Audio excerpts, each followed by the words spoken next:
Gold, trusted gold buyers. మీరు తాకట్టు పెట్టిన బంగారాన్ని విడిపించి ఈ రోజు ఉన్న మార్కెట్ ధరకు కొనబడను. రామ్ చరణ్ గారి రియాక్షన్ ఎలా ఉంది? ఫస్ట్ ఈ పాట వినగానే, లిరిక్స్ వినగానే, మీ సాహిత్యం వినగానే రామ్ చరణ్ గారి రియాక్షన్ ఎలా? ఆయన చాలా బాగుందని చెప్పే ఇంత మంచి పాటకి మనం కూడా కష్టపడాలి అని కష్టపడి జానీ మాస్టర్ చేత చేయించుకుని స్టెప్స్ అన్నీ కంపోజ్ చేసుకున్నారు.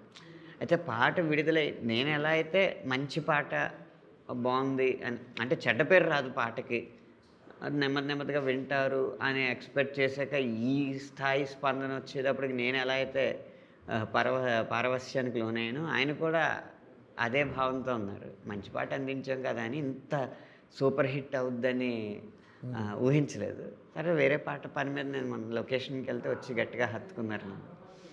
హత్తుకుని చాలా మంచి పాట, కంగ్రాచులేషన్స్, ఎస్పెషల్లీ లిరిక్స్ గురించి బాగా మాట్లాడుతున్నారు. లేదు సార్, విజయద్వారాలు మీ స్టెప్స్, విజయ మార్గాల లిరిక్స్ అంతే ఇక్కడ ఓకే అని చెప్పి. అంటే పర్టికులర్గా ఒక లైన్ గురించి ఏమన్నా అంటే పాతికేళ్ళకే పాతబడిపోకురా, ఇలాంటి చాలా ఇన్స్పిరేషనల్ లైన్స్. అంటే ఒక రకంగా నీరసంగా నిర్జీవంగా ఉన్న వాళ్ళకు కూడా ఈ పాట వింటే ఒక రకమైన ఉత్తేజం కలిగే విధంగా ఉంది. సో రామ్ చరణ్ గారు పర్టికులర్ ఒక లైన్స్ గురించి ఏమని చెప్పారా? ఇవి ప్రతి లైన్ బాగుంది. అంటే బుచ్చికి నేను ఇచ్చిన స్వేచ్ఛని మీరు చాలా సద్వినియోగం చేసుకున్నారు.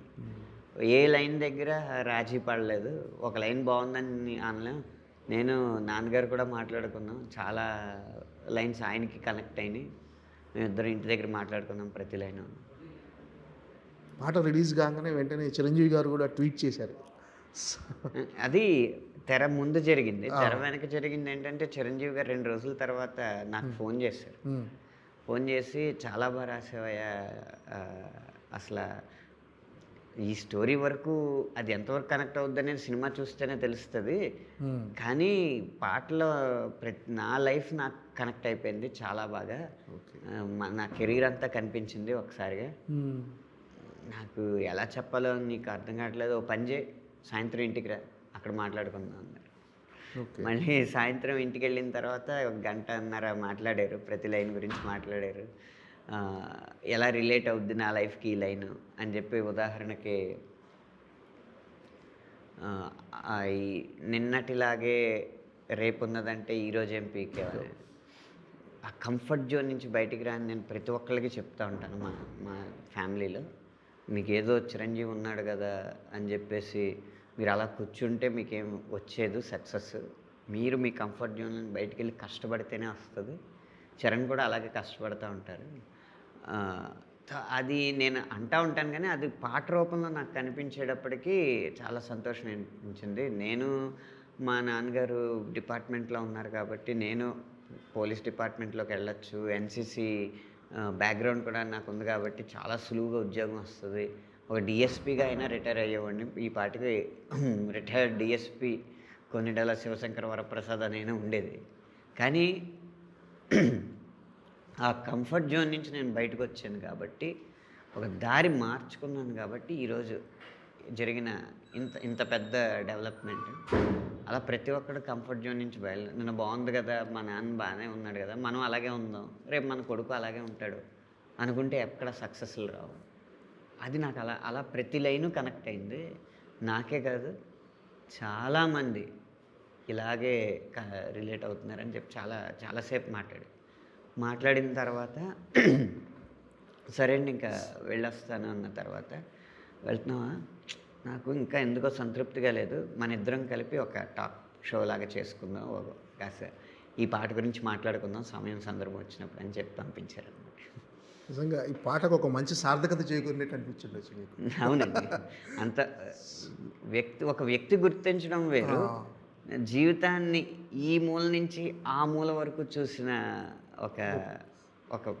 ఒక వ్యవస్థ చిరంజీవి గారు అంటే, ఆయన గుర్తించడం వేరు. అంటే ఆయన హోల్ హార్టెడ్గా, అంటే ఎటువంటి కల్మషం లేకుండా ఆయన లైఫ్కి దీన్ని అన్వయించుకొని, అంటే అవసరం లేదు చిరంజీవి గారికి చెప్పాల్సిన అవసరం లేదు, కానీ అంత హోల్ హార్టెడ్గా చెప్పడం అనేది నిజంగా రియల్లీ దశల వారీగా చూడండి. ట్వీట్ చేశారు, సంతృప్తి చెందలేదు, ఫోన్ చేశారు, సంతృప్తి చెందలేదు, ఇంటికి పిలిచారు, మళ్ళీ సంతృప్తి చెందలేదు, ప్రోగ్రామ్ చేద్దాం.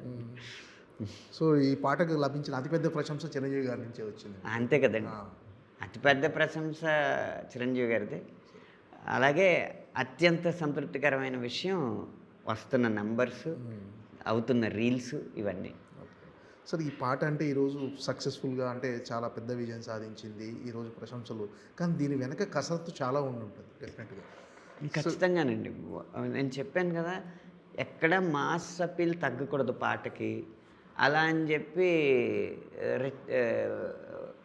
ఏదో కిర్రెక్కించేలాగా పాట జస్ట్ అలా ఏదో సరదాగా 4 స్టెప్లు వేయడానికి 4 పదాలు వేసేస్తే సరిపోద్ది కదా, 4 క్యాచీ పదాలు.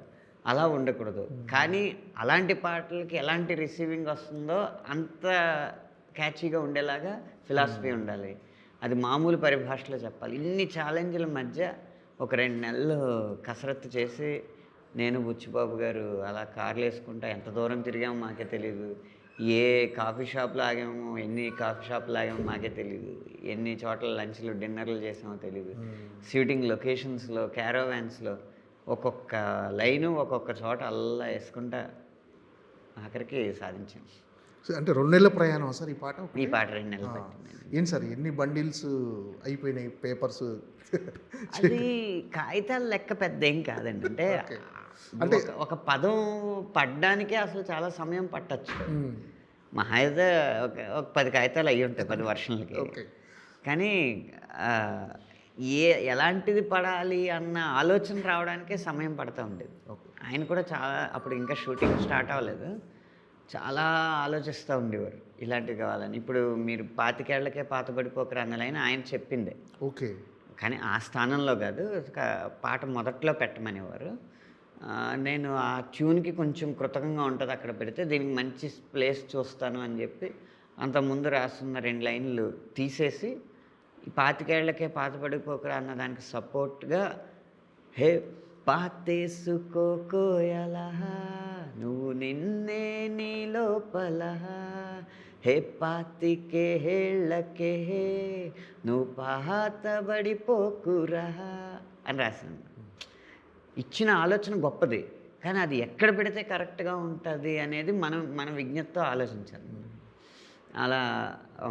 అలాగే నీ అయ్య వడ్డీ నీ బిడ్డ కడితే నువ్వేం పొడిచావని అన్న లైన్ నేను మామూలుగా బాగుంటుందని రాశాను. ఒక ఫిలాసఫీలో ఇదొకటి మంచిది కదా, నువ్వు నీ బ్యారియర్స్ నువ్వు బ్రేక్ చేయకపోతే ఎలా అని చెప్పడానికి. మీ తాతగారు మీ నాన్నగారు ఏదో పరిస్థితి బాగోకో ఏదో ఉపద్రవం వల్ల ఒక అప్పు చేయాల్సి వచ్చింది, అది ఆయన తీర్చలేనప్పుడు మా నాన్న చేసిన అప్పు కదా నేనెందుకు తీర్చాలని చెప్పి జస్ట్ వడ్డీ కట్టుకుంటూ వెళ్ళిపోతే ఆ వడ్డీని నీ కొడుకు క్యారీ ఫార్వర్డ్ చేసుకుంటుంటే ఆ అప్పు ఆ వడ్డీ దగ్గరే మీ జీవితం ఆగిపోద్ది. ఎక్కడో ఒక గొప్ప స్టెప్ తీసుకుని నువ్వు ఒక మార్పు తీసుకురావాలి. అది నీ తరం అవ్వాలి, నీ కొడుకు తరం కోసం ఎందుకు ఎక్స్పెక్ట్ చేస్తావు? అది యూనిట్లో అభిప్రాయాలు తీసుకున్నప్పుడు అందరికీ అది వద్దన్నారు చాలామంది. కానీ బుచ్చిబాబు గారు పట్టుపట్టి ఇలాంటి ఫిలాసఫీ ఉంటేనే, ఇంత కటువుగా చెప్తేనే అర్థం అవుద్ది అని చెప్పి ఆయన పట్టుపట్టి పెట్టించారన్నమాట. అలా రకరకాల డిస్కషన్స్ జరుగుతూ ఉంటాయి కదా. And for more videos, please subscribe to iDream. Please subscribe to iDream. Please subscribe iDream. And please subscribe to iDream. For more videos, subscribe to iDream. please like, share and subscribe to the channel. Congratulations, iDream. Subscribe to iDream. Subscribe to iDream. So subscribe to iDream Media. iDream ki iDream team andarki huge congratulations. Please subscribe iDream Media. Please subscribe to iDream. Subscribe iDream. Please subscribe to iDream. iDream అంటే నా కళల ఛానల్ను subscribe చేసుకున్న నోరు తిరుగుతలేదు, మీరైతే గంట గుర్తు కొట్టండి. For more such videos, please subscribe to iDream. Subscribe to iDream. Please subscribe to iDream. Please subscribe iDream Media. Please do subscribe to iDream. Please subscribe to iDream Media. For best entertainment and information, please subscribe iDream. And don't forget to subscribe to iDream.